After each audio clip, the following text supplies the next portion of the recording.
baguettes. Can you name a more quintessential French food? The recipe is quite simple. You just need flour, water, yeast and salt.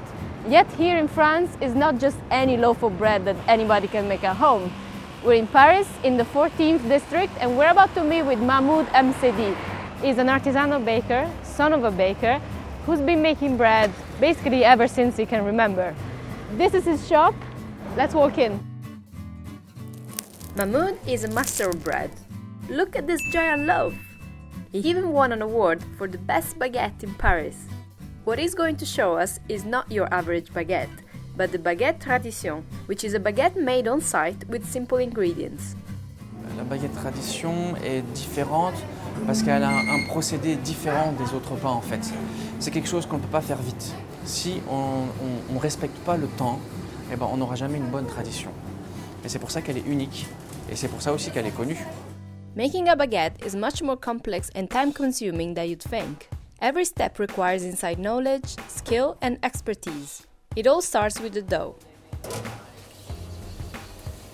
Mahmoud starts making the dough at 5 a.m. with only flour and water. Kneads it, then at 8 a.m. he adds yeast and salt and water again. L'eau, c'est pour par exemple contrôler la température. Si par exemple ma pâte est trop froide, je vais rajouter de l'eau chaude. Si elle est trop chaude, je vais rajouter de l'eau froide. Ça me permet de récupérer en fait, d'avoir à chaque fois la température la même tous les jours. Donc, donne un gant à madame. Mais touchez. Vous allez voir, elle est très froide. Oh ouais, Vous avez vu? très très froid. Voilà. C'est pour ça que nous, on va mettre de l'eau chaude ici. Parce que aujourd'hui, il fait très froid. Et nous, on pétrit dans la boulangerie, pas au sous-sol. La plupart des boulangeries, ils pétrissent au sous-sol. Donc, il fait souvent chaud au sous-sol. Mais nous, non, on est obligé de s'adapter parce que s'il fait froid, eh ben, ma pâte elle va être trop froide. S'il fait très chaud, ma pâte va être très chaude. Donc, je vais devoir à chaque fois réajuster. Okay. Je m'adapte en fonction du temps, en fait, the weather. Sa pâte, elle a reposé pour 3 heures, c'est ça. Donc, elle prend la température extérieure. Parfait. Est-ce qu'il y a une température idéale ou... Oui, à la sortie, 24. Quand je sors ma pâte, l'idéal c'est 24 degrés. Le plus important, c'est le mélange. Si on réussit le mélange, on réussit toute la production. Il faut que la pâte soit lisse. On ne pourrait jamais ajouter tous les ingrédients comme ça, tout ensemble. Bah, c'est déconseillé. C'est comme la cuisine ou les gâteaux, on ne met jamais tout d'un coup. On surveille toujours le mélange et on réajuste à chaque fois. Parce que ce qui compte, c'est le résultat. Déjà, on entend les bulles qui commencent à... You can hear the sounds of the dough. Je ne sais pas si vous entendez les bulles s'éclater. Cloc.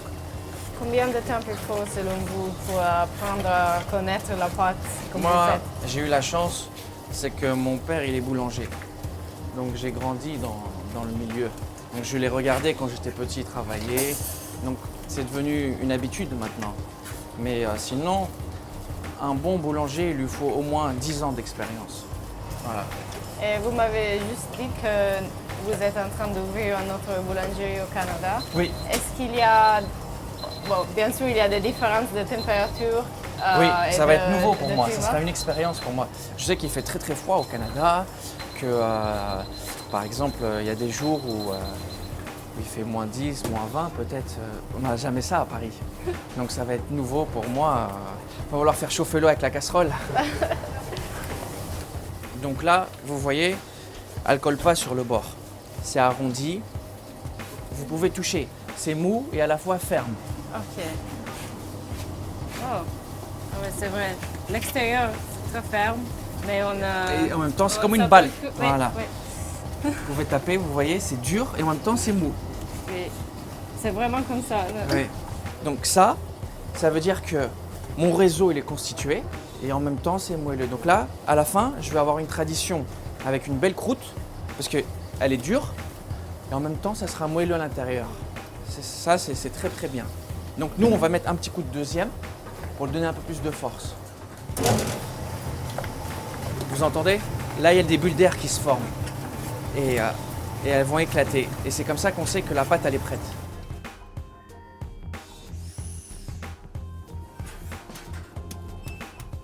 Donc là, vous avez vu, ça colle. Là.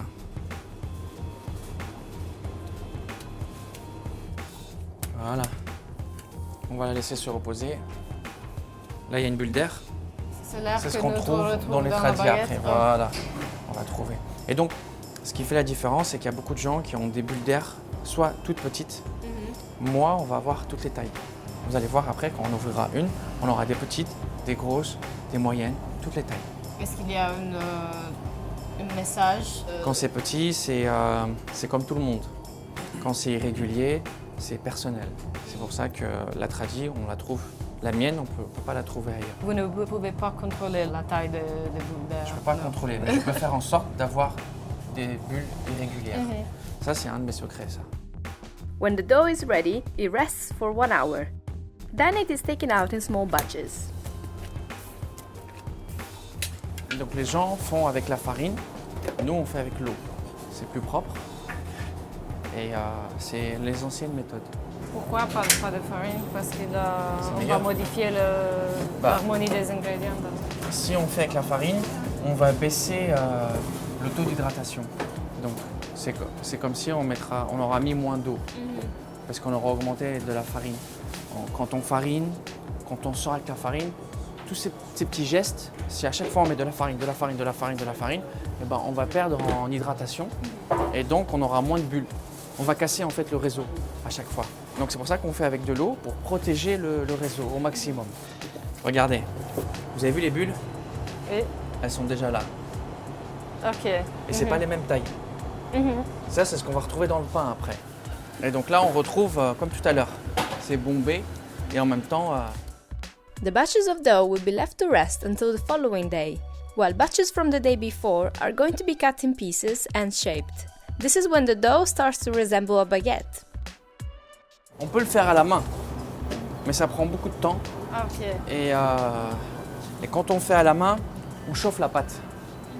Ah oui, c'est vrai. Et donc ça fait qu'on devra faire attention à la température, respecter que ce soit bien frais, parce que justement, on a chauffé la pâte. Et le problème de la main, c'est que ce ne sera pas droit. Il y aura des coups plus gros, plus fins, plus gros, plus fins. Ça dépend en fait de la pression qu'on met pour la faire. C'est pour ça que la machine, ça permet d'être régulier. Et ça, c'est du coton? C'est de la toile. Ah, ok. Il y a des gens qui dessinent sur ça. Ah, ok, oui. Voilà, Bien sûr. oui. Et pourquoi utilisez-vous ça? Parce que ça ne colle pas. Et puis, s'il y a de l'humidité dans l'air ou dans la machine, et ben, ça va protéger la baguette. Le tissu il va boire l'humidité. Et donc, la différence entre la baguette traditionnelle et la baguette, c'est qu'on utilise la pâte d'aujourd'hui? Non, la baguette, elle est faite le jour même. Elle ne se repose pas. La tradie, elle se repose. Voilà. Donc, on met des rangées de 6. C'est l'idéal. Quand c'est trop serré, ça va mal cuire, elle va tomber parce qu'il n'y aura pas assez de chaleur entre les tradis. Et puis quand c'est trop espacé, ça cuit trop vite à l'extérieur et pas assez à l'intérieur. Donc c'est pour ça qu'il faut trouver le bon rendement en fait. Vous utilisez cet outil en, Oui, une en planche. bois, en planche en bois? Oui. Parce qu'on pourrait jamais le faire avec les mains. Alors, en fait, la tradie, c'est l'un des pains les plus fragiles. Parce que c'est pour ça que ça demande beaucoup de temps de repos, c'est très délicat la tradition. Donc pour protéger le réseau, les bulles d'air en fait, au maximum, l'alvéolage, on est obligé de les prendre à la planche. Il faut être très délicat. Parce que comme ça, on respecte la forme. Plus on fait attention à la tradie, plus elle sortira bombée. Voilà. Maintenant, on va donner un coup de lame pour la dégazer. Et puis pour l'esthétique aussi. Voilà. Soit on met un coup de lame, c'est ce que fait Mourad. Moi j'aime bien mettre 4 ou 5. Voilà. Est-ce qu'il y a une règle ou c'est juste un dessin Alors il y a une règle, personnel? il faut de préférence donner au milieu. Et puis ensuite, il ne faut pas appuyer. Il faut avoir une lame qui coupe bien. C'est pour ça que j'ai plein de bobos partout. Et puis plus on coupera bien, plus la grille. C'est-à-dire que c'est ce qu'on verra à la fin, c'est ça la grille. Ça c'est la grille. Ça coupe. Si on fait ça, mon gant il va se trouver. One batch of dough will make about 20 baguettes, and about 200 baguettes will come out from the whole of the dough.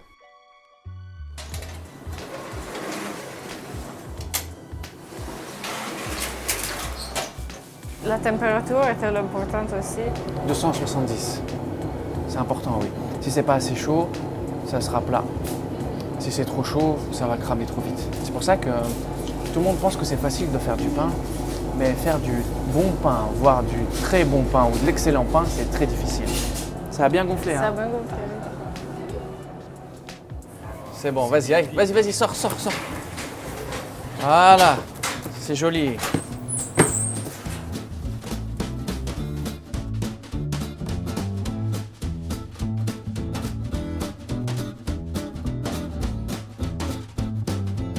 Voilà, Ça fait juste 20 minutes. Non. moins 19. Moins 19, ok. Voilà, là on a une belle green. It's very hot.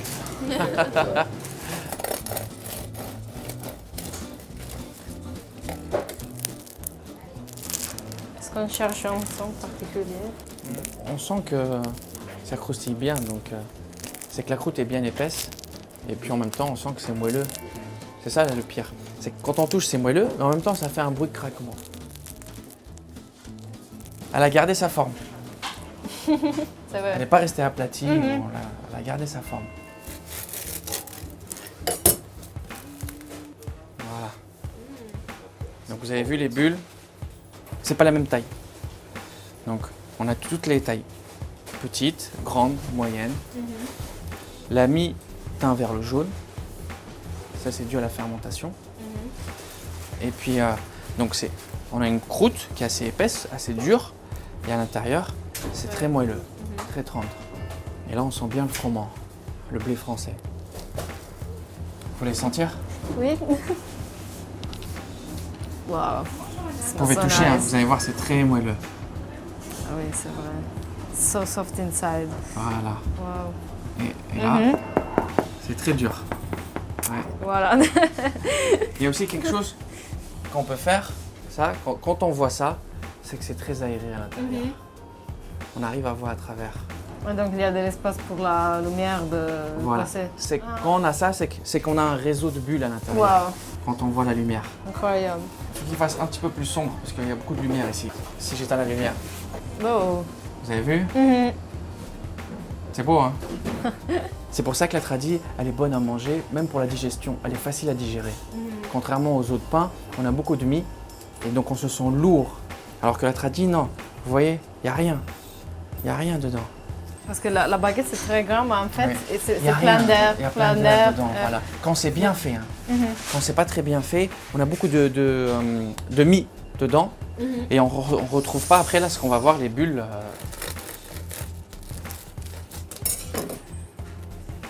Voilà. Waouh. Ça, on le retrouve pas si la lumière ne passe pas.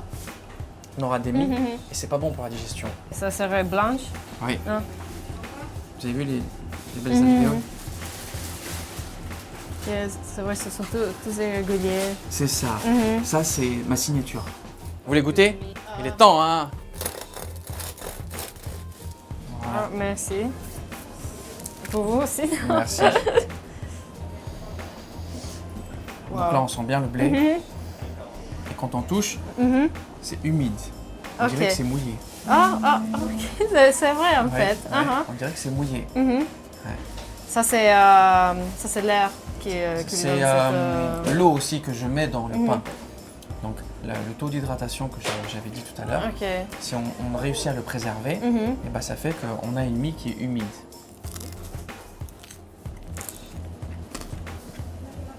Donc c'est croquant, à la fois moelleux, et ça fond dans la bouche en fait. Il n'y a pas de mie agressive, non. C'est très léger. Ça fond. Vous faites le boulanger depuis combien de temps? Écoutez, ça fait, on va dire, 28 ans, depuis que je suis né en fait. Mon père est boulanger depuis 30 ans, il est boulanger. Donc j'ai grandi à côté de lui. Je me réveillais déjà à 4 heures quand j'étais tout petit. Hein. Je descendais avec lui à la boulangerie. Et donc il m'a transmis sa passion. J'ai appris à travers lui. Et après, vous avez décidé d'ouvrir votre boulangerie Alors, j'ai d'abord fait des études. J'ai fait un bac S, option maths. Et ensuite, j'ai fait une prépa et puis une licence de chimie. Et en même temps, j'ai travaillé avec mon père toujours. Je me réveillais à 4 heures. Wow. À 7 heures, je prenais une douche et je partais à la fac.